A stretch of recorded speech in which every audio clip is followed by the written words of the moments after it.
Hello guys! Hello Libra. Welcome dito sa aking channel Libra. Alamin natin kung anong messages, vibration, gabay energy para sa lahat. Ay general reading, so pwede kang makaresonate. Gamitin mo yung intuition sa panonood Libra.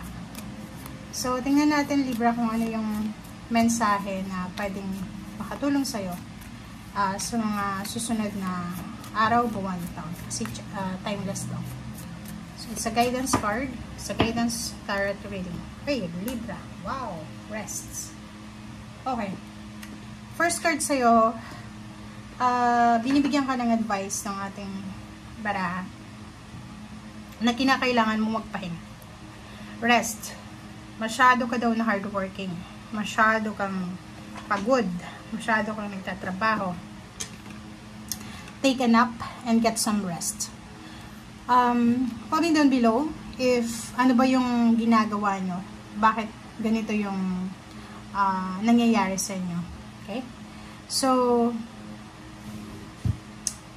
sinasabi sa'yo dito na hindi masama yung pagpapahinga. Okay? Hindi masama yung pagtatrabaho.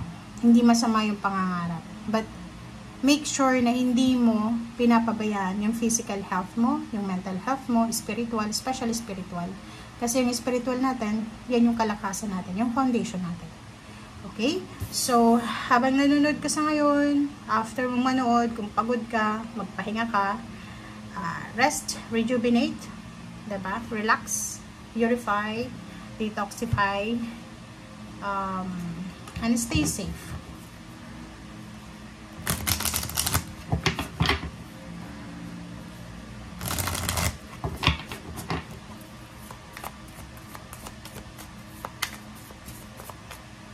Okay. Blossoming abundance. Whoa. Which is maganda. So, nakikita ko sa'yo dito yung rason kung bakit ina-advisean ka ng ating baraha na magpahinga. Kasi may posibleng magbo-blossom na abundance, prosperity and abundance. May darating sa'yo na pwedeng magdala sa'yo ng celebration.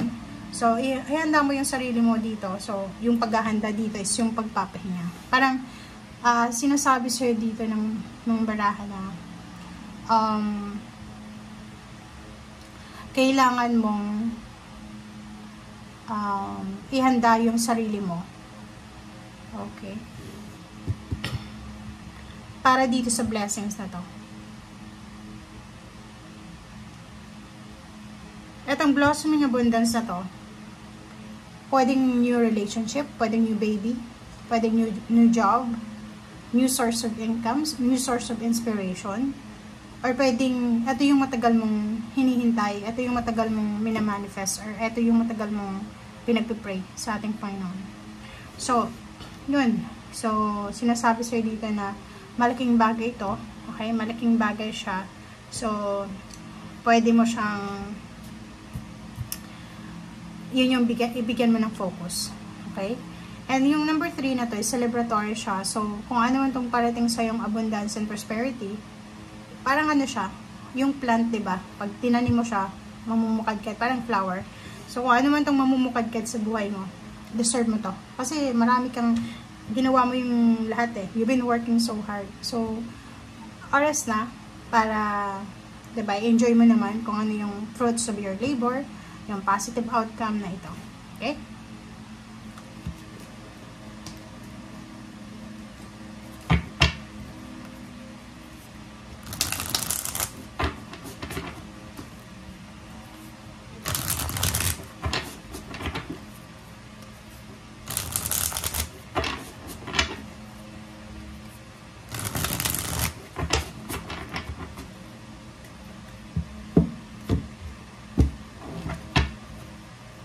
Okay.